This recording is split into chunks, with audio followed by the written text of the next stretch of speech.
दोस्तों, आज की कहानी है। ननद जी सिर्फ बेटे ही नहीं, बेटियां भी अपने माँ बाप की सेवा कर सकती हैं। दोस्तों, कहानी शुरू करने से पहले अगर आपने हमारे चैनल को अभी तक सब्सक्राइब नहीं किया हो तो कर लीजिए, ताकि आपके पास पहुंच सके हर नया वीडियो। पापा पापा, कहाँ हैं आप? नंदिनी ने घर में घुसते ही अपने पिता ओमकार जी को आवाज दी। बेटा, मैं यहाँ हूँ। रसोई में से पिता की आवाज सुन नंदिनी वहीं पहुँच गई। अरे पापा, आप खाना बना रहे हैं? हटिए, मैं बनाती हूँ। ओ, आपको तो बुखार है, आपने मुझे फोन क्यों नहीं किया? नंदिनी जैसे ही पापा के हाथ से कड़छी लेते हुए उनके हाथ से टकराई, तब बोली, अरे बस हल्की सी हरारत है, ऐसे में तुझे क्या परेशान करना, मैं ठीक हो जाऊंगा। ये तो तू बैठ, देख मैंने तेरे लिए पनीर की सब्जी बनाई है। पापा फीकी सी हंसी के साथ बोले, खाना बनाने वाली आंटी कहाँ है? नंदिनी ने एक पल को पिता का निस्तेज चेहरा देखा और पूछा, वह गाँव गई हैं, 1 महीने के लिए उसकी बेटी की शादी है। पापा बोले, और आपने मुझे बताना जरूरी नहीं समझा? चलिए, अभी कमरे में फिर बात करती हूँ आपसे मैं। नंदिनी पिता को कमरे में ले जाते हुए बोली, दरअसल ओमकार जी एक बेटा और एक बेटी के पिता हैं, जिनकी जीवन संगिनी का देहांत आज से 5 साल पहले हो गया। दोनों बच्चों की शादी हो चुकी थी। नंदिनी अपने ससुराल में रहती हैं। उसके सास ससुर का देहांत हो चुका है। घर में पति और 2 बच्चे हैं। ओमकार जी का बेटा विदेश में रहता है अपने परिवार के साथ। माँ के देहांत के बाद ओमकार जी का बेटा उन्हें विदेश ले जाना चाहता था, पर उन्होंने ये कहकर इनकार कर दिया कि इस उम्र में दूसरे देश नहीं जाना चाहता, तुम्हारी माँ की यादों के साथ इसी घर में रहना चाहता हो।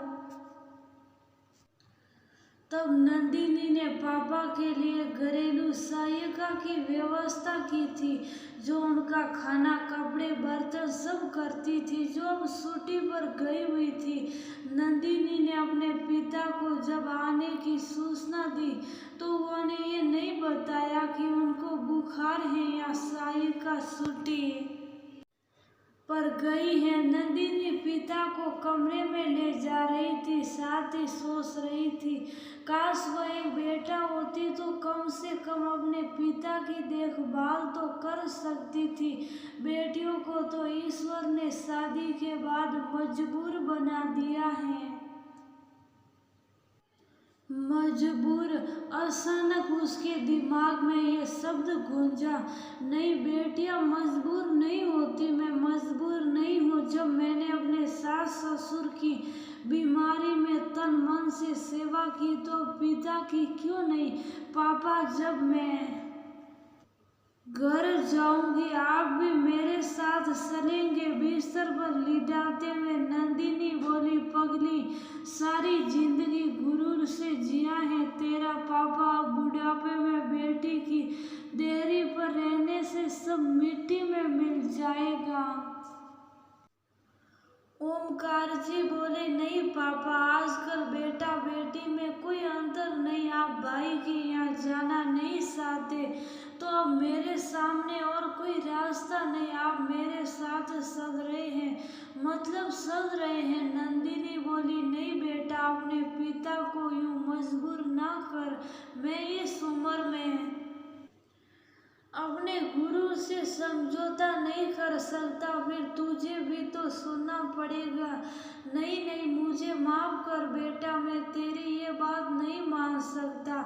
ओमकार जी हाथ जोड़ बोले, जिसे नंदिनी ने अपने हाथों में थाम लिया, पापा, आप से कोई भी कभी भी नहीं तोड़ सकता, और आपकी बेटी आपका ये गुरु टूटने भी नहीं देगी। ये बोल नंदिनी बाहर आ गई और अपने पति संसार को फोन मिलाने लगी। संसार, पापा की तबीयत खराब है, वो मेरे साथ